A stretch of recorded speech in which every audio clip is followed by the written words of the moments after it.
Glória a Deus, retornando da nossa segunda parte da primeira aula dessa matéria maravilhosa, Missões e Evangelismo. Missões e Evangelismo. Primeira parte da aula a gente viu as bases da grande comissão, as bases da ordenança de Jesus, e agora nós vamos estar falando acerca do tempo está se esgotando, né? O tempo está se esgotando. Estamos vendo uma série de mudanças que as organizações mundiais, como a ONU, estão promovendo nas nações, né? Realmente o cenário está se formando, o sistema do anticristo está fechando o cerco para tentar impedir as pessoas de viajarem de um lado para o outro, tentar impedir as pessoas de terem esse trânsito livre, e é notório que nós estamos entrando na reta final. Esses próximos anos nós temos que viver para o evangelismo, viver para cumprir a grande comissão. Estamos em uma urgência de compartilhar as boas novas do evangelho, pois o trabalho mais importante na terra é pregar a palavra, é pregar as boas novas, é pregar o evangelho, que também é a maior necessidade do mundo, né? A situação mundial hoje, ela é muito crítica e precisamos desesperadamente do poder transformador de Cristo. Entretanto, o demônio tem feito tudo e mais um pouco para esconder, maquiar e deixar as coisas como natural. Foi um vírus, foi uma pandemia, foi uma doença, é para sua sobrevivência, é para você ficar em casa, é para você poder ficar livre desse vírus, dessa situação. Nós estamos vivendo o momento de Zacarias, pai de João Batista. 400 anos em silêncio, 400 anos que não se falava nada, e João Batista foi a fase da transição. A igreja hoje precisa se conscientizar que estamos nesse período da fase de transição de uma dispensação, fase de transição dispensacional. Estamos aí encerrando um ciclo para iniciar um outro ciclo, então tem um período de mudança, de transição. Olha só, para Zacarias, para Isabel, né? Tudo que eles passaram para gerar uma voz profética. Tudo que eles passaram, tempo de silêncio, o tempo que teve que se esconder, o tempo que teve que depender do Espírito Santo de Deus, Deus não falava nada, o tempo que eles passaram para poder gerar essa voz profética, que era, na verdade, João Batista, mas que, além de João Batista, ele veio na unção, na virtude de Elias. E hoje não é diferente. A igreja de hoje, ela tem que se levantar na unção de Elias, na unção de João Batista. Tudo que eles passaram foi para gerar uma voz profética, e eu creio que tudo que nós estamos passando hoje é também para gerar uma voz profética. Para quê? Para preparar o caminho e endireitar as veredas para o retorno do nosso Senhor Jesus Cristo. Preparar o caminho e endireitar as veredas, né?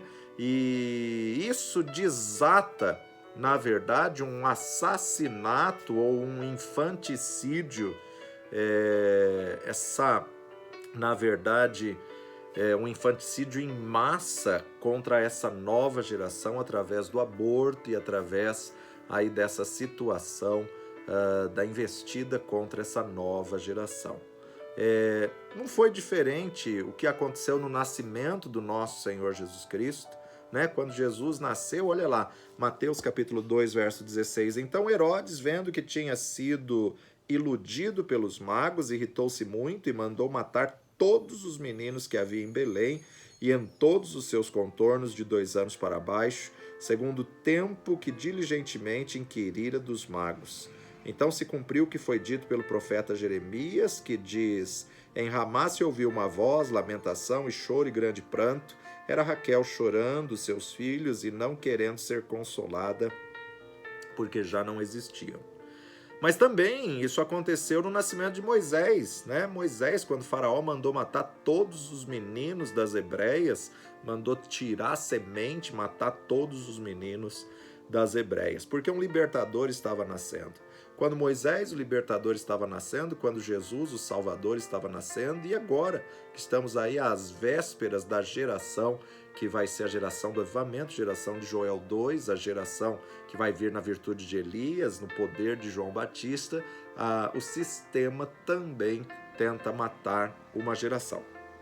O diabo tem feito de tudo para tentar impedir a pregação do evangelho. No princípio, Satanás usou principalmente a arma da perseguição e da pregação e propagação de um falso evangelho. Entretanto, através dos séculos, ele tem acumulado um arsenal considerável de ferramentas. E uma das suas armas mais sutis e favoritas é redirecionar as prioridades da humanidade. O diabo não se importa com o quanto trabalhamos em nossas igrejas internamente, contanto que o nosso trabalho nos mantenha longe da pregação do evangelho lá fora, que é o que causaria enormes danos para o império do mal. Propagação do evangelho causa dano no reino das trevas. Então, nós precisamos entender e priorizar a ação de missões, entender e priorizar a ação da evangelização. Tem muitos cristãos, líderes, pastores, ministros que estão tão ocupados em estudar a doutrina, em administrar o ministério, em pregar a prosperidade e resolver os problemas, que não dá tempo de sair e pregar o evangelho. E com isso deixam de cumprir a ordem principal do nosso Senhor Jesus Cristo, que é a grande comissão de levar as boas novas, levar o evangelho de Cristo a todas as nações. Cada ser humano que ainda não tem sido redimido anseia pela mensagem de salvação. É como um peixe na margem do rio, anseia por água. Muitos já não têm a menor esperança, têm visto os limites da ciência, da tecnologia, da medicina, da política, da educação, e por não verem saída, então se lançam nas drogas, mergulham nos vícios para tentar esquecer drogas, bebidas ou até mesmo misticismos e heresias religiosas, né? A humanidade se afastou de Deus e, como consequência do pecado, sofrem amargamente por estarem distantes de Deus. Mas ainda o culpam pelo sofrimento, mas não percebem que estão distantes de Deus, e alguém precisa avisá-los que Cristo é a ponte, que Cristo é o caminho, que Ele religa a humanidade a Deus, que por meio dele nós temos paz com Deus. Deus sabe que nosso espírito não pode lidar com o pecado e que, na realidade, nós somos esmagados e atormentados por nossas próprias iniquidades. A grande maioria da humanidade tem destruído seu próprio espírito e alma com o veneno do pecado. Essa é a necessidade desesperadora que o ser humano tem do Evangelho. E por isso o coração de Deus clama de maneira tão insistente e tão urgente para que compartilhemos a verdade. Evangelho de João, capítulo 11, verso 25. João 11, 25. Disse-lhe Jesus: Eu sou a ressurreição e a vida. Quem crê em mim, ainda que esteja morto, viverá. E todo aquele que vive e crê em mim, nunca morrerá. Crês tu isso? Eu sou a ressurreição e a vida. Quem crê em mim, ainda que esteja morto, viverá. Nossa confiança, nossa segurança tem que estar no nosso Senhor Jesus Cristo. A nossa fé tem que estar firmada no nosso Senhor Jesus Cristo. Ele é a razão da nossa fé. Ele é a ressurreição e a vida. Ele é o caminho da salvação. Nada está tão em jogo como a salvação desse mundo. Com certeza, o Senhor Jesus Cristo não pensou que fosse perda de tempo curar doentes, alimentar multidões famintas. Ele foi perseguido por curar um homem que tinha um braço ressequido e, no momento da cura em diante, a sua cabeça estava a prêmio. Olha só, Mateus capítulo 12, versos 10 a 13. Evangelho segundo Mateus 12, 10 a 13. E estava ali um homem que tinha uma das mãos mirradas, e eles, para acusarem Jesus, o interrogaram, dizendo: é lícito curar nos sábados? E ele lhes disse: qual dentre vós será o homem que, tendo uma ovelha, se num sábado ela cair numa cova, não lançará a mão dela e a levantará? Pois quanto mais vale um homem do que uma ovelha, é por consequência lícito fazer bem nos sábados. Então disse àquele homem: estende a mão. E ele a estendeu e ficou sã como a outra. Jesus se compadeceu daquele homem e o seu braço foi restaurado plenamente. Assim, o Filho do Homem não se importou com o preço da perseguição, com o preço da afronta, não se importou com o preço que ele teve que pagar para poder libertar as pessoas de uma doença, de uma enfermidade, da tradição. Enquanto não ouvirem a verdade e aceitarem, as pessoas continuarão perdidas, com o olhar fixo no horizonte, sempre distante, procurando pelo ilusório elixir da felicidade. Os incrédulos bebem do ressentimento, da dúvida e do ódio, mas o Espírito e a noiva dizem: vem. Olha só, Apocalipse capítulo 22, verso 17. E o Espírito e a esposa dizem: vem. E quem ouve, diga: vem. E quem tem sede, venha. E quem quiser, tome de graça da água da vida. Atos dos Apóstolos, capítulo 1, Atos dos Apóstolos, capítulo 1, versículo 6 em diante. Aqueles, pois, que se haviam reunido, perguntaram-lhe, dizendo: Senhor, restaurarás tu neste tempo o reino a Israel?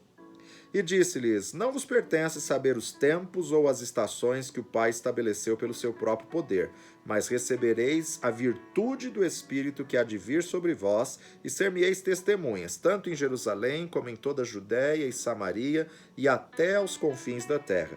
E quando dizia isso, vendo-o eles, foi elevado às alturas, e uma nuvem o recebeu, ocultando a seus olhos. E estando com os olhos fitos nos céus, enquanto ele subia, eis que junto dele se puseram 2 varões vestidos de branco, os quais lhes disseram: varões galileus, por que estáis olhando para o céu? Esse Jesus, que dentre vós foi recebido em cima no céu, há de vir, assim como para o céu o vistes ir. Há de vir, assim como para os céus o vistes ir. É uma promessa do nosso Senhor Jesus Cristo voltar. Agora, quando vier o Filho do Homem, porventura encontrará fé na terra? A volta, o retorno de Jesus, na verdade, tem que ser marcado pela propagação do Evangelho. A nossa constante responsabilidade até a hora do seu retorno, até a hora da sua volta, é dar o nosso tempo, nosso dinheiro, nosso esforço, a nossa dedicação para a tarefa que Jesus nos deu: ser-me-eis testemunhas. Temos que ser uma testemunha continuamente. O trabalho de um evangelista é o mais importante do mundo. Deus continua falando à igreja a grande comissão de Marcos, capítulo 16, versículo 15. Portanto, ide por todo o mundo e pregai o evangelho a toda criatura. Ide por todo o mundo e pregai o evangelho a toda criatura. Porém, para irmos, nós temos que estar preparados. Para irmos, nós temos que nos revestir, assim como Lucas registra as palavras de Jesus em Atos 1:8. Mas recebereis a virtude, o revestimento, o poder, o dunamis do Espírito Santo, que há de vir sobre vós, e ser-me-eis testemunhas, tanto em Jerusalém, como em toda a Judéia, Samaria e até aos confins da terra. Para irmos, temos que estar prontos. Para irmos, temos que estar revestidos. É impossível fazer missões se nós não nos enchermos do Espírito Santo. Até que isso seja feito, Deus não tem mais nenhuma instrução para nós. Nós temos que buscar o Espírito Santo, se revestir do Espírito Santo. Nós, por nós mesmos, nunca estaremos prontos. Na nossa própria santidade, nunca nos fará prontos para alcançar os outros com o Evangelho. Nossa justiça é como trapo de imundícia diante de Deus. Então, se não for porque Ele nos santificou, jamais teríamos chance de propagar a mensagem do reino. Agora, se quisermos ser uma igreja viva, então o nosso pensamento tem que ser, acima de qualquer coisa, missões e evangelismo. Evangelismo e missões. Quando uma igreja subestima o evangelismo, ela fica estagnada e se torna estéril, se torna infrutífera. Se o povo de Deus não tiver como alvo principal ganhar almas para Cristo, então ele se torna apenas ouvinte, criticando o sermão, criticando o coral, criticando o som, criticando a construção, julgando a liderança. Agora, olha, a igreja não é um restaurante com uma gastronomia espiritual para agradar a um determinado tipo de paladar. Nós não somos clientes, nós somos filhos. Então, na verdade, nós temos que agradar ao Pai que nos comissionou. Não há tempo para os membros da igreja gastarem com críticas, reclamações, com o que gostou, o que deixou de gostar no culto. Porque existe um trabalho sério a ser feito e uma urgência nesse trabalho. O objetivo principal de cada culto, quer seja ele uma reunião de oração, um estudo bíblico, uma reunião de jovens, um ensaio do coral ou mesmo um culto de Santa Ceia, tem que ser evangelístico. Se uma igreja tem tentado evangelizar, mas tem falhado na sua tentativa, então é hora de uma avaliação séria dos seus esforços. Até mesmo o trabalho da equipe responsável pelas finanças, tesouraria, comissão de contas, tem que ser ganhar almas para Cristo, e não o dinheiro em si. Qualquer fundo de reserva que a igreja possua deve ser usado em seu verdadeiro negócio, salvar o mundo, propagar a mensagem do reino. O evangelismo ele tem uma necessidade dupla: a verdade e pessoas que a reflitam. Alguns creem que pregar a coisa certa é o bastante, mas não é só pregar a coisa certa. Falta algo muito importante aqui, e é somente o Espírito Santo que coloca o ingrediente que falta em nossos corações. Olha só, vai comigo para Romanos capítulo 5, versículo 5. Romanos 5:5, e a esperança não traz confusão, porquanto o amor de Deus está derramado em nosso coração pelo Espírito Santo que nos foi dado. O amor de Deus em Cristo, ele é mais do que uma simples teologia sistemática. Tem muitos que são profundos conhecedores da palavra, da teologia, das doutrinas, mas não tem amor. E se não tem amor, o que adianta? O amor de Deus em Cristo é muito mais do que uma teologia sistemática e precisa se tornar vivo na vida de quem o declara. O evangelismo sempre é uma iniciativa de Deus. A iniciativa de salvar Nínive foi da parte de Deus e não de Jonas.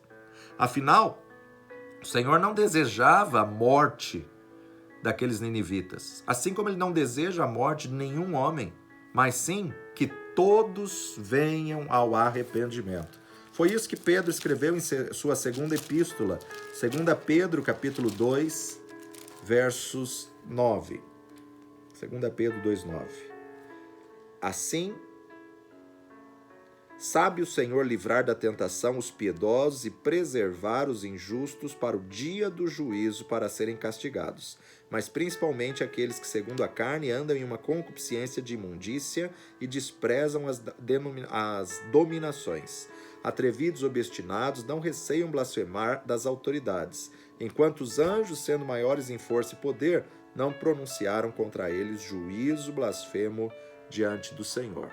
Nós precisamos entender que o juízo pertence a Deus, mas temos que resgatar, temos que ir atrás, temos que anunciar, temos que propagar a mensagem do reino a tempo e fora de tempo. 2 Pedro 3:9. O Senhor não retarda a sua promessa, ainda que alguns a tenham por tardia, mas é longânimo para convosco, não querendo que alguns se percam, senão que todos venham se arrepender. O Senhor não tem prazer que alguém se perca. O Senhor quer que todos venham a se arrepender. A iniciativa para o evangelismo é sempre de Deus e é Ele quem nos chama, quem nos capacita, quem nos equipa para a realização desse trabalho. Também foi Ele que concedeu uns para apóstolos, outros para profetas, outros para evangelistas, outros para pastores e mestres. Jesus deu os dons ministeriais, mas Deus colocou cada um no corpo como Ele quis. Então, a iniciativa de enviar o seu próprio Filho à Terra foi uma iniciativa de Deus ao homem, que estava estabelecido desde antes da fundação do mundo. A igreja nunca deve deixar de proclamar em alto e bom som o que é certo e o que é errado. Ainda que todos estejam dizendo que é certo, se a palavra de Deus diz que é errado, passará os céus e a terra, mas a palavra do Senhor não muda. Ainda que todos estejam dizendo que é errado, se a palavra de Deus diz que é certo, não muda. Então nós temos que estar firmados na palavra. É impressionante como os apóstolos manifestaram a realidade do evangelho no seu dia a dia. Paulo disse aos coríntios que a vida de cada um era como uma carta de apresentação conhecida e lida por todos os homens. 2 Coríntios, capítulo 3, verso 1 e 2. Porventura começamos outra vez a louvar-vos a nós mesmos? Ou necessitamos, como alguns, de cartas de recomendação para vós ou de recomendação de vós? Vós sois a nossa carta, escrita em nossos corações, conhecida e lida por todos os homens. Tem algumas pessoas que o único evangelho que eles vão ler é a tua vida. A tua vida é carta viva, lida todos os dias por todos os homens. Quando as pessoas olharem para nós, será que elas poderão dizer: então é assim que Deus se parece? O verdadeiro espírito do evangelismo, o método evangelístico ensinado por Jesus, era de que o recomendaríamos por meio da nossa vida. Da mesma forma que com as nossas palavras deveríamos ser povo de Jesus, ou melhor, o povo do Evangelho de Jesus. Nós somos a luz do mundo, não há outra opção. Mateus capítulo 5, verso 14, Jesus disse: Vós sois a luz do mundo, não se pode esconder uma cidade edificada sobre o monte. Interessante que Jesus não disse: se esforce para ser luz. Ele disse: você é a luz do mundo. O amor é o verdadeiro espírito do evangelismo. Deveríamos advertir as pessoas sobre o perigo do inferno como se elas fossem nossos próprios filhos, andando à beira de um vulcão. O ódio não deve estar presente em nossos sermões, pois a nossa missão é compaixão, reconciliação. Devemos sentir a ansiedade das almas dos pecadores que estão sendo devorados pelo inferno e não exultarmos de satisfação e gritar de alegria. Precisamos do máximo esforço para alcançarmos o maior número de pessoas da nossa geração. Mateus 24:14, Evangelho segundo Mateus 24:14. E este evangelho do reino será pregado em todo o mundo, em testemunho a todas as gentes, então virá o fim. Hoje, mais do que nunca, precisamos pregar e propagar a mensagem do evangelho. Você pode e deve continuar trabalhando em qualquer ofício que seja a sua especialidade. Porém, Nesse seu ofício você pode frutificar para o reino. Qualquer que seja a sua chamada, sua carreira, o principal negócio do cristão tem que ser o evangelismo, o qual deve fazer parte indispensável de qualquer ministério cristão. Ninguém precisa discutir com as trevas se quiser dissipá-la. Basta acender a luz. Por isso que Jesus disse que nós somos a luz do mundo. Você não precisa discutir com as trevas. Seja a luz, porque a hora que a luz acende, ela dissipa as trevas. Jesus disse que João era a lâmpada que ardia e iluminava. Evangelho de João, capítulo 5, versículo 35. João 5, 35, Jesus disse assim: mas eu tenho maior testemunho do que o de João, porque as obras que o meu Pai me deu para realizar, as mesmas obras que eu faço, testificam de mim, de que o Pai me enviou. João capítulo 1, versos 5 a 7. João 1, 5 a 7. E a luz resplandece nas trevas, e as trevas não a compreenderam. Houve um homem enviado de Deus, cujo nome era João. Este veio para testemunho, para que testificasse da luz, para que todos crescem nele. Mateus capítulo 5, verso 14. 5, 14. Vós sois a luz do mundo, não se pode esconder uma cidade edificada sobre um monte. Nós somos ordenados a andar na luz, a ser luz por onde passarmos. Primeira epístola de João, capítulo 1, versículo 7. Mas se andarmos na luz como ele na luz está, temos comunhão uns com os outros, e o sangue de Jesus Cristo, seu Filho, nos purifica de todo pecado. Precisamos andar na luz, como ele na luz está.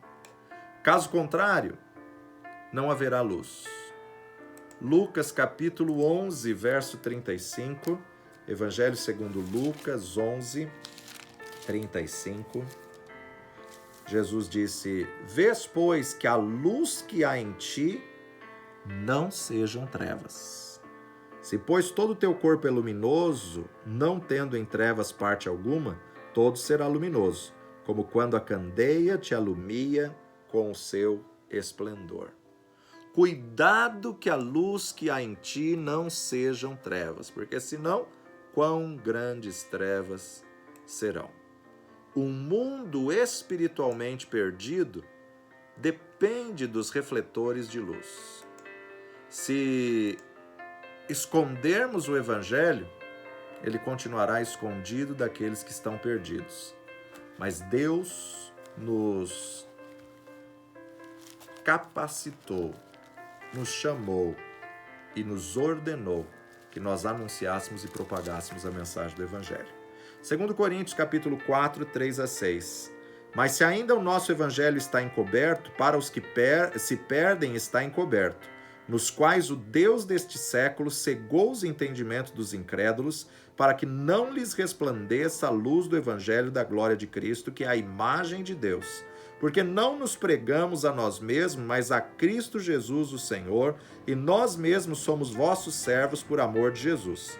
Porque Deus, que disse que das trevas resplandecesse a luz, é quem resplandeceu em nossos corações, para a iluminação do conhecimento da glória de Deus na face de Jesus Cristo. A luz nunca é demais. Sempre podemos ter um pouco mais dessa luz. O principal trabalho de um evangelista é ganhar almas para Cristo. O principal trabalho de um evangelista não é pregar para os cristãos adormecidos e reavivar igrejas mortas. Uma campanha evangelística não é para ser confundida com uma grande celebração da igreja. Se o ministério do evangelista tiver como alvo os santos de Deus, ele está mal direcionado e sem propósito.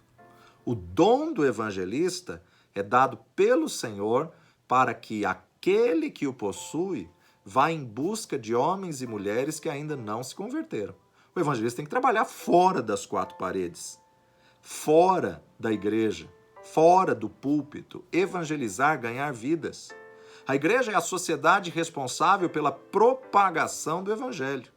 Evangelismo é para todo cristão. O Novo Testamento deixa bem claro que evangelizar é a função natural de todos os que seguem a Jesus. De fato, evangelismo é seguir a Cristo, pois foi exatamente o que ele fez primordialmente.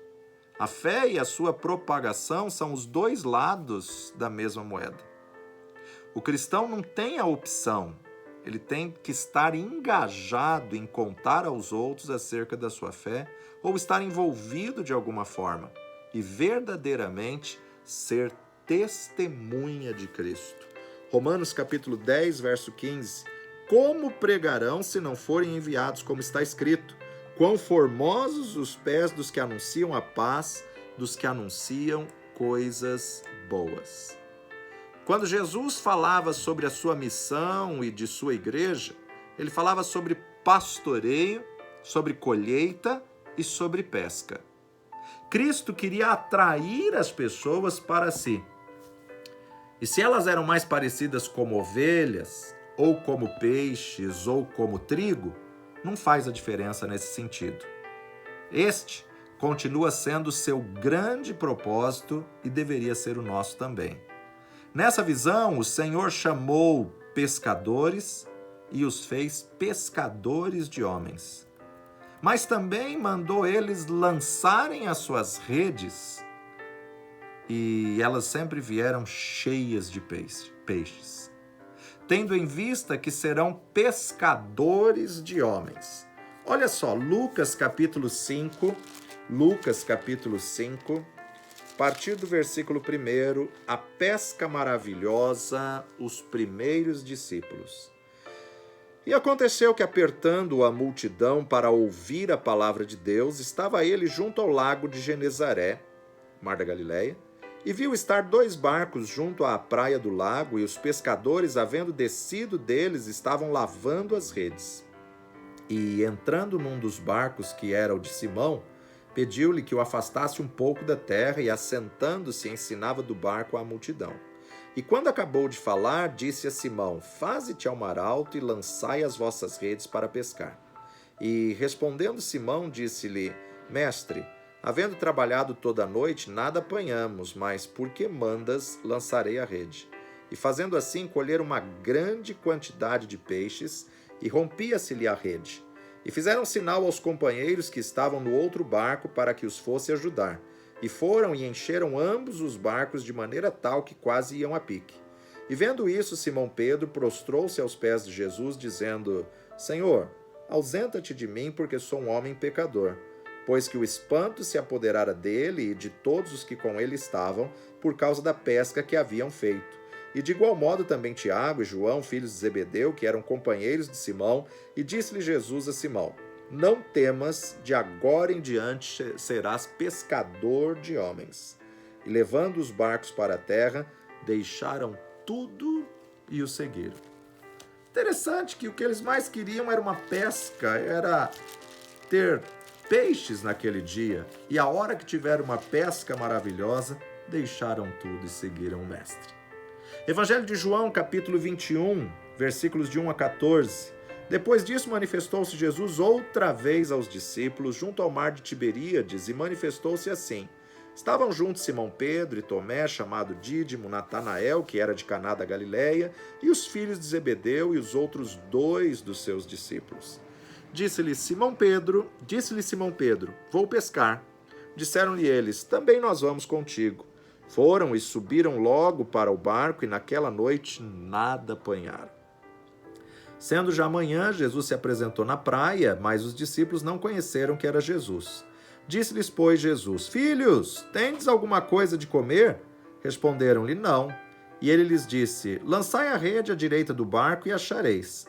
Lançaram-na, pois, e já não a podiam tirar pela multidão dos peixes. Então aquele discípulo a quem Jesus amava disse a Pedro: É o Senhor. E quando Simão Pedro ouviu que era o Senhor, cingiu-se com a túnica porque estava nu e lançou-se ao mar. E os outros discípulos foram com o barco, porque não estavam distantes da terra, senão quase 200 côvados, levando a rede cheia de peixes. Logo que saltaram em terra, viram ali brasas e um peixe posto em cima e pão. Disse-lhe Jesus: trazei dos peixes que vós apanhastes. Simão Pedro subiu e puxou a rede para a terra, cheia de 153 grandes peixes, sendo tantos, não se rompeu a rede. Disse-lhes Jesus: vinde, jantai. Nenhum dos discípulos ousava perguntar-lhe: quem és tu? Porque sabiam que era o Senhor. Chegou, pois, Jesus e tomou o pão e deu-lhe semelhantemente o peixe, e já era a terceira vez que se manifestava aos seus discípulos depois de ter ressuscitado dos mortos. E depois de terem jantado, Jesus disse a Simão Pedro: Simão, filho de Jonas, amas-me mais do que a estes? E ele respondeu: sim, Senhor, tu sabes que eu te amo. Disse-lhe: apacentai aos meus cordeiros. Interessante que nós podemos dizer aqui que o mar representa o mundo. E nós fomos chamados para ser pescadores. Precisamos lançar as nossas redes. A segunda pesca foi maior do que a primeira e em nenhuma das ocasiões as redes se romperam. Os primeiros discípulos varreram os mares da sua época com as suas redes. E agora estamos nos aproximando do tempo do fim. Por todo o mundo vemos pessoas sendo ganhas para Cristo a cada dia, muito mais do que no dia de Pentecostes. Mas também precisamos levantar os nossos olhos e ver que os campos estão brancos para a ceifa, como foi a situação que Jesus se encontrou com a samaritana, João 4,35. Não dizeis vós que ainda há 4 meses até que venha a ceifa? Eis que eu vos digo, levantai os vossos olhos e vede as terras que já estão brancas para a ceifa. O Senhor quer nos fazer pescadores de homens, o Senhor quer nos fazer ceifeiros para esta seara. Ele quer nos envolver nessa grande comissão, a colheita, a pesca, o pastoreio, seja ovelha, seja peixe, seja trigo. O melhor método para missões é estar no centro da vontade de Deus. É estar na direção do Espírito Santo de Deus. O que importa é a mensagem que se leva, que tem que ser a pura palavra de Deus, as boas novas do Evangelho. Se é de porta em porta, se é culto nos lares, se é nas ruas, se é na praça, se é na rádio, se é na televisão, se é na internet, se é uma cruzada evangelística, vai depender da direção do Espírito Santo de Deus. O método deve condizer com o momento. Nós temos que aproveitar cada ministério, cada talento, cada chamado de cada pessoa da nossa equipe. Devemos fazer tudo para ver a mensagem de Jesus Cristo no mais alto escalão e em maior evidência em cada local. O Evangelho é uma ordem radical para as cidades. Jesus não é nada mais, nada menos do que o Salvador da humanidade. Deus deixa os que se convertem na terra ao invés de arrebatá-los. Porque Deus age através dos indivíduos que se convertem para ganhar outros indivíduos. Isso é missões. Isso é evangelismo. Deus não é um mini Deus, mas sim o Deus dos céus e da terra, o Deus dos reis e reinos, o Deus dos presidentes e das repúblicas. Ele preside sobre o destino eterno de todos nós. A igreja não é uma filial de um partido político ou de uma ONG. A função apostólica é alcançar o perdido desse mundo e não ficar dirigindo projetos ambientais, sociais ou questões da fauna. Esse é um papel para os políticos cristãos. Temos que ansiar pela presença, pela glória de Deus. Temos que estudar, buscar, clamar por um avivamento, que é um acontecimento superior e distinto do trabalho normal do Espírito Santo. Quando o Espírito Santo vem, as pessoas são libertas do poder do diabo e do domínio do pecado. Precisamos atrair a presença do Espírito Santo para que essa geração seja libertada das ideologias, das iniquidades, das transgressões, dos pecados que que se tornaram o estilo de vida de muitos. Muitos locais do mundo, os cristãos estão sofrendo, sendo torturados por causa da sua fé.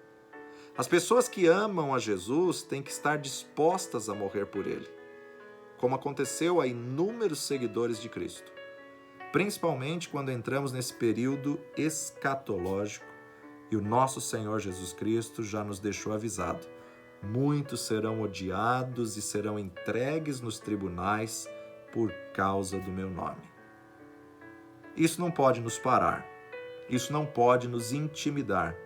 A ordem de Jesus da grande comissão não perde o seu valor por causa de uma pandemia ou devido a uma mudança de sistema de governo, ideologia ou por causa da perseguição do cristianismo.